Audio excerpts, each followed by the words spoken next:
Tiz, a vulnerable young Brazilian girl, finds herself speeding through the night towards the lights of a big city. Her companion is a man who has promised her parents that he will find their daughter work as a maid. What awaits her there is something different, however, and her life becomes increasingly fraught with danger, both mental and physical. Interwoven into this tragic and violent storyline is the account of a young doctor whose life and love affair in the south of England are in stark contrast to the dangerous, sexually abusive situation in which Tiz finds herself. Yet their stories and that of their families become closely linked. You are listening to Tiz from the novel The Garden of Sparkling Delight by Deborah Vaughan. Part 11, Freedom's Delight. Yara, a young girl forced to work as a prostitute in the Sparkling Delight brothel, escapes in order to free her sick friend Tiz. As she flees down the street, she desperately looks for somewhere to hide. Aidan, a young trainee doctor in England, meets his girlfriend's father for the first time. The doctor is preoccupied, withdrawn, and not enjoying himself. "My dad, Stephen." "Dad, this is Aidan," Kirsty said, and the two men shook hands. "Come and get warm, Dad, and I'll make you some toast." "Thank you, love," he said simply, and sat down. A few weeks later, Aidan and Kirsty were staying with Emily for a short break. Aidan usually felt completely at ease in Kirsty's company, but for some reason, which he couldn't explain, a feeling of restlessness was causing him to be preoccupied and withdrawn, so he was not enjoying himself. On the third night, he couldn't sleep, and in desperation got out of bed, padded over to the window and looked out. His bedroom had a view over the garden, but the night was cloudy, so all he could see was a vague outline of branches moving in the wind against the dark backdrop of the sky.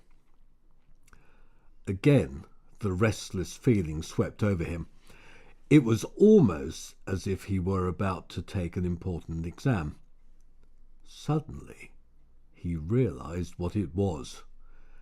His subconscious mind had been grappling with the question of whether to ask Kirsty to marry him. What was the answer? The thought reared up and expanded in his brain, filling every corner of it, a megalith of huge proportions. He returned to bed and lay still and tense, staring into the blackness, trying to make up his mind. As the hours ticked slowly by, this single question whirled round and round in his head, like a racing car on a perpetual circuit. But as the sky began to pale with the coming of the dawn, he still didn't know the answer. At long last he fell into a troubled doze and woke an hour later feeling tense and irritable. The day was cold, windy and wet, and Aidan racked his brains for something to do indoors. "Why don't we go into town?" suggested Kirsty as she sat at the breakfast table, spreading butter on a slice of toast. "I haven't seen the cathedral since I went there on a school trip years ago. I like old churches. They have such a peaceful atmosphere." "At least we should be out of the rain," she added cheerfully. "Good idea," replied Aidan, who hadn't been back to the cathedral since meeting Father James. So when they tidied away the breakfast things, they drove into the city and soon found themselves in the dim, echoing depths of the ancient church. Aidan was glad, however, that this time there were no students to spoil the atmosphere of calm tranquility.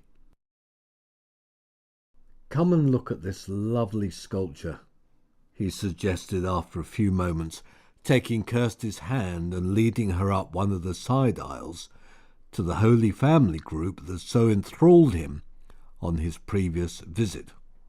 Kirsty was enraptured and sat down on the steps of Gervaise's tomb to study it properly. Eventually, Aidan got tired of waiting for her and drifted into the chancel. There he saw a huge horizontal mirror with its reflective face angled upwards. "That wasn't there last time," he said to himself. "I wonder what it's for." And walking over, he peered down at it curiously. What he saw amazed him, for he found he was looking at his own face, superimposed against the vast emptiness of the roof. There it swam, like a small boat set adrift on a dark ocean. How alone, how forlorn. Was this how it was going to be forever? If so, he couldn't bear it. At that moment the road of life seemed to stretch endlessly out into the future, and he could see himself, a tiny, insignificant figure, trudging down it all alone. But as he stood there feeling utterly depressed and lonely, something miraculous happened, for another image suddenly appeared in the mirror and came to rest beside his own. Then a gentle, reassuring voice said, "Looking at the roof? It's beautiful, isn't it?" And there was Kirsty's face smiling at him, a burnished sun to his pale moon. The darkness fled, and a warm, comforting glow seemed to seep into every part of his body. Then he knew. This was the reassurance he'd been waiting for, and he grasped Kirsty by the hand. "Come with me," he commanded, and led her into the watery sunshine of the cloister. Finding a reasonably dry seat, they sat down. There was nobody about. The rain had seen to that. But even if there had been, Aidan wouldn't have cared. Taking both Kirsty's hands firmly in his own, and looking directly into her face, he said fiercely, "Kirsty, I've something to ask you. Will you marry me? I can't live without you." Kirsty smiled gently at him, her eyes sparkling with tears. "Yes," she replied simply. "I can't live without you either, Aidan." A while later they ambled back into the cathedral where, to Aidan, it now seemed to be a place of warmth and comfort, not isolation and loneliness. He found indeed that a deep, joyful peace had replaced the restlessness that had been tormenting him all night long. "Come on, let's go and have one last look at the Holy Family before we go," insisted Kirsty. So they made their way across the nave towards Gervaise's tomb. Nearing the sculpture, Aidan saw gliding towards them out of the shadows a dim figure in clerical garb, who he suddenly realised was Father James. As he passed them, the old man said quietly, "So you found her then?" Smiled serenely and disappeared out of sight behind a pillar. Aidan dropped Kirsty's hand and turned to follow. But when he rounded the same pillar, there was nobody there. Odd, he thought. Where did he go?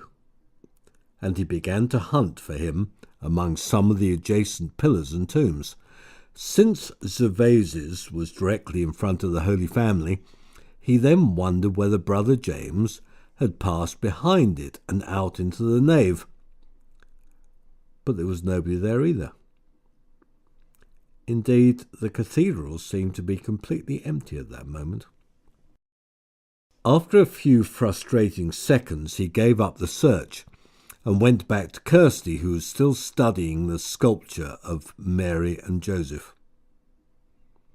"I'm going to be like that, Father," he said to her, squeezing her hand. "I want to protect you, cherish you, and live with you forever." Kirsty turned and smiled at him, with eyes full of love and happiness.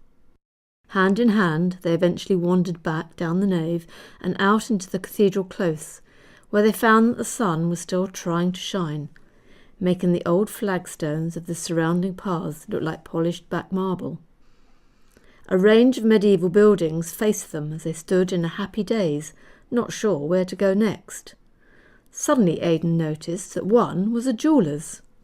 "Look over there," he said to Kirsty, pointing. "That's a jeweller's. Why don't we go and buy an engagement ring?" As they got closer to the shop, they could see that it was a very narrow building, crammed in between two much larger ones. "I think the house is holding its breath," laughed Kirsty when she saw it. "It's the only way it could ever fit into such a narrow a space." She paused thoughtfully and then continued, "Aidan, when we've chosen the ring, can we go back to the cloister and put it on, please? After all, that's where you asked me to marry you." Aidan awoke in the early hours of the next morning and lay wondering not only where he was, but why the bed seemed so cramped and his back and legs so cold.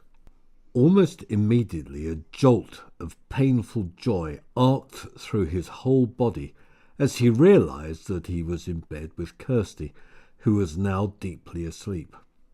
He also saw that most of the duvet was on her side of the bed, and that he was teetering on the edge, in danger of falling on the floor at any moment. "The practicalities of making love in a single bed," he murmured, grinning broadly, and thinking back to the times they'd come across this problem before in his student house. Gently he extricated himself from the remnants of the bedclothes and went softly along the landing to his own room. He now felt really wide awake, so he padded across to the window and looked out. Unlike the previous evening, which had been dark and cloudy, this was a night of cold, tranquil beauty. The moon was high in the sky, bathing the whole garden in its pale radiance, and a halo of sparkling frost outlined each twig on the old cherry tree outside his window, causing him to catch his breath in wonder. Even the grass was white with gleaming rime, and nothing moved in the deep shadow of the bushes and trees. "How beautiful," he thought, hardly daring to breathe for fear that the slightest sigh might shatter the loveliness of the scene. "I think I feel a poem beginning," he murmured, and wrapping himself in his duvet, he took pencil and paper and began to write of his love. But nothing he wrote down satisfied him.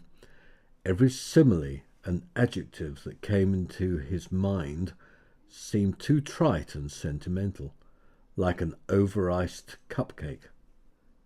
And somehow he couldn't find the right words to combine the beauty outside his window with his love for Kirsty.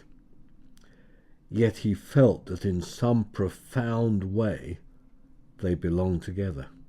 Suddenly a memory from his primary school days of the story of Adam and Eve in their own perfect garden popped into his head. He didn't believe for a minute that they'd ever existed, but he did recall that the story had impressed him even at the age of 6. He still vividly remembered the large mural his class had created in the assembly hall of the Garden of Eden. His contribution had been a misshapen green bush covered with improbable flowers that had eventually come to roost for a while on the side of the fridge. "I suppose we must have been doing a topic on green issues," he murmured. But thinking about the story now, he realized why the writer had imagined that woman was made out of man, as it encapsulated exactly the sort of oneness he felt with Kirsty. Perhaps the author had a partner that he loved, like I love her, he mused, smiling in the moonlight. And I wonder, he pondered, if old Adam was more amazed when he first glimpsed the beautiful Garden of Eden, or when he saw Eve for the first time lying beside him.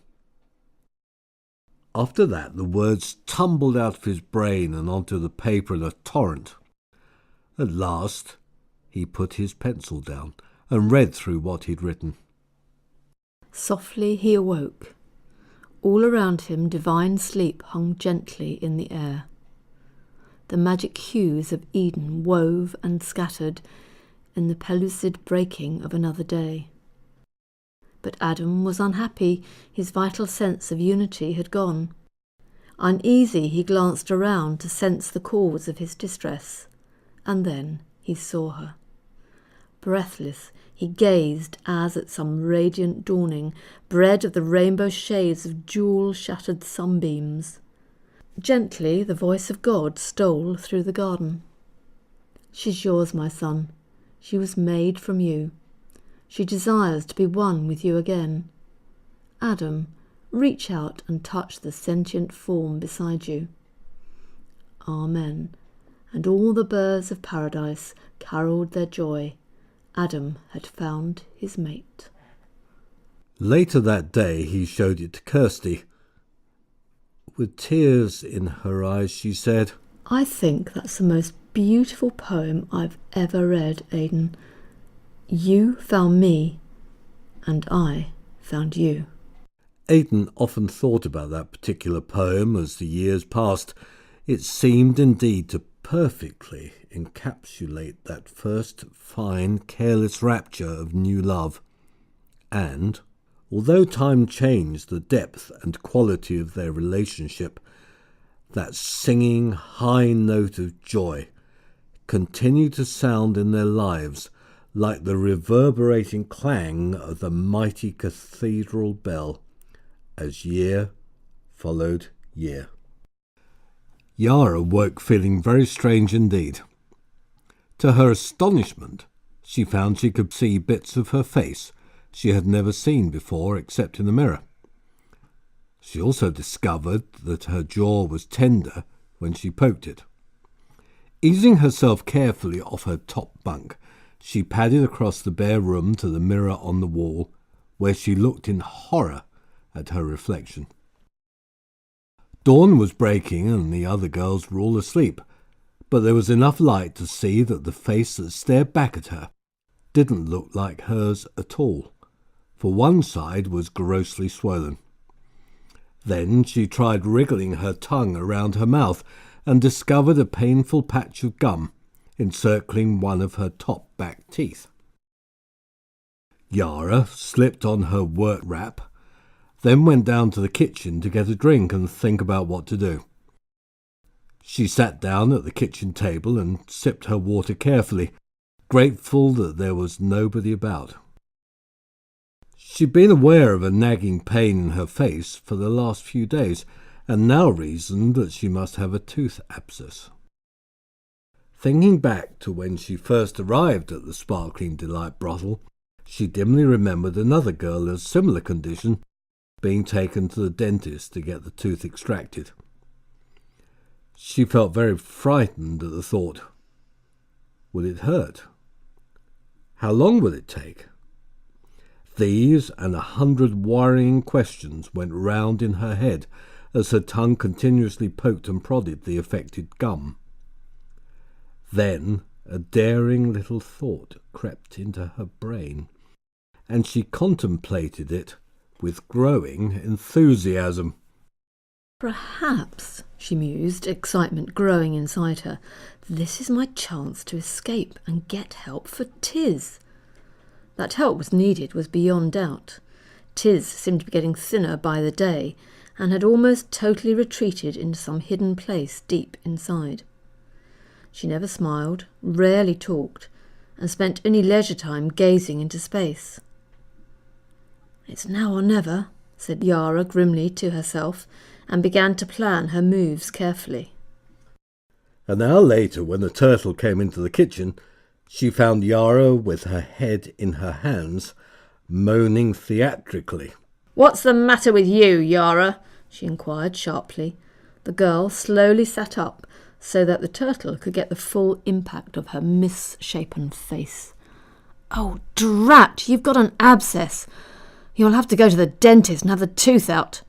No man would want to pay for such an ugly girl." "Will that hurt?" Yara inquired in a quavering voice, pretending to be frightened. "Perhaps if we wait a day or two it will improve." "I can't afford to have you lounging about doing nothing, you lazy slut," retorted the turtle tartly. "Alexio can take you this morning." "But how can I go out?" Yara inquired innocently. "I can't walk through the streets in this wrap. I should look stupid." "Stay here. I'll get you some street clothes," grumbled the turtle, and Yara inwardly hugged herself, knowing that the first obstacle to her escape had been successfully overcome. Coming back into the room a short while later, the turtle thrust a faded old t-shirt and a pair of grubby jeans at her. "Put these on, then go and wait in your room," she commanded. Trying hard to look unhappy, Yara took the proffered clothes and, making a big show of being in agony, drifted slowly back upstairs. As she mounted each step, the excitement that had been growing inside her became almost unbearable, and she had to stop herself from skipping into the dormitory. The other girls were still sleeping, tired out from their night's work.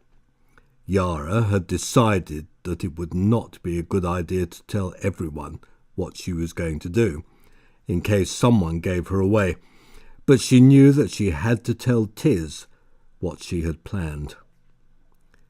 Kneeling down beside her friend, she gently put her arm across the sleeping girl and whispered in her ear. "Tiz, wake up!" Tiz groaned in her sleep and turned onto her back. Yara, looking down at her, saw again how thin she had become. The heart-shaped face was gaunt, and the high cheekbones were much too prominent. Fear gripped her. "Pray God I'm not too late," she thought desperately. "Tiz!" she whispered again more urgently. "Wake up!" Slowly Tiz opened her lacklustre eyes and gazed at Yara. "What's the matter with your face, Yara?" she murmured. "Listen, Tiz," said Yara urgently. "I've got an abscess on my tooth, and the turtle is going to send me to the dentist this morning. She's given me some outdoor clothes, and I'm going to escape and get help for you. Somehow I shall get back home and fetch your father to get you out of here." For a brief instant a smile flickered across Tiz's face. "Oh, Yara, that's wonderful. Tell them I love them so much, so very, very much," she murmured brokenly, and a tear trickled down the thin cheek and dropped onto the pillow. About an hour later, Yara and Alexio set out on their walk to the dentist. As they stepped out of the door, Yara realised with a sinking heart that she knew nothing of the streets that surrounded the Sparkling Delight brothel. She'd only ever seen the immediate view from the shop window, since none of the prostitutes were allowed outside. Alexio gripped her tightly by the shoulder, and for an instant she wondered whether she would ever be able to get away from him. However, Yara was both courageous and resourceful, so there was no doubt in her heart that she would indeed escape somehow or other. With a throbbing face and a head whirling with the unaccustomed proximity of so many people hurrying about their daily business, she meekly allowed Alexio to lead her through a maze of unfamiliar streets. Strange smells, loud music coming from the numerous bars, and the swirling colours of the noisy, jostling crowds left her feeling anxious and disorientated. With irritation, she dimly registered the fruit sellers and the shoeblacks peddling their wares, the garish colours of the bright advertising boards, and the trundling rubbish carts, as they distracted her from her desperate efforts to remember their route. "I've got to remember the way we go," she thought desperately. "I must avoid the brothel at all costs."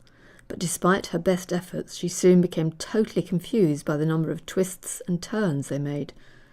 Her concentration was further interrupted by the constant need to avoid people, since she and Alexio, who was now holding tightly onto her arm, took up a lot of space on the narrow roadways. "Where are we now?" she wondered desperately, and "where shall I go when I escape? Perhaps I shall be able to get away when we get to the dentist," she thought at last. However, when they eventually arrived, they were shown into a tiny, dirty consulting room where Alexio sat so close to the only door that even a mouse could not have squeezed past him. The dentist, a small furtive man who knew exactly what Yara was, as he'd done several backstreet abortions for the brothel, disdainfully extracted the offending molar, wrongly attributing her trembling to the fact that he had not given his patient any local anaesthetic. This was on Turtle's orders, as she wanted the extraction done as cheaply as possible. He then thrust a small bag of salt into her hand, telling her to wash her mouth out 3 times a day for 3 days. Yara thrust the bag into the pocket of her jeans, and holding a wad of paper hankies to her aching face, stood looking out of the surgery window while Alexio paid the dentist, his vast bulk still blocking the room's only doorway. He then grasped Yara's arm once more in a painful grip, and the two began their walk back to the sparkling delight. "If you're listening, God," prayed Yara desperately as they went down the steep street from the dentist's house, "please, please help me." A short time later, Alexio stopped, grunted, and put his free hand into the pocket of his greasy jacket, searching for a cigarette. Finding that he had none, he looked around for a place to buy some more. There was a small shop across the road, and gripping Yara even more firmly, he led her across the street and into the shop, leaving the door open. As the shopkeeper handed the cigarettes across the counter, Alexio momentarily let go of her in order to get some money out of his pocket. In a flash, Yara whisked away from him and was out of the open door before he realised what was happening. No Olympic sprinter ever got off the starting blocks with more speed or enthusiasm, for this was a race not only for freedom, but also for the life of her friend. Frantically, she dashed up the road and dived into the nearest alleyway she came to. Tearing down it, she dodged and twisted in and out of a maze of streets, not knowing where any of them went. Behind her, she could hear the shouts of the hunt and the sound of running feet. Her heart raced.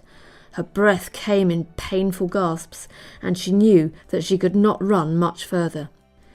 Bursting out of another alley, she momentarily halted to see where she should run to next, and to her despair saw that her blind flight had brought her back, like a homing pigeon, to the street where the brothel stood. There was the sparkling delight further up the hill to her right, and as she glanced at it in panic, she saw the back of the turtle disappearing inside. What was she to do? You have been listening to Tis, from the novel The Garden of Sparkling Delight. You may find more information by searching the web for The Garden of Sparkling Delight.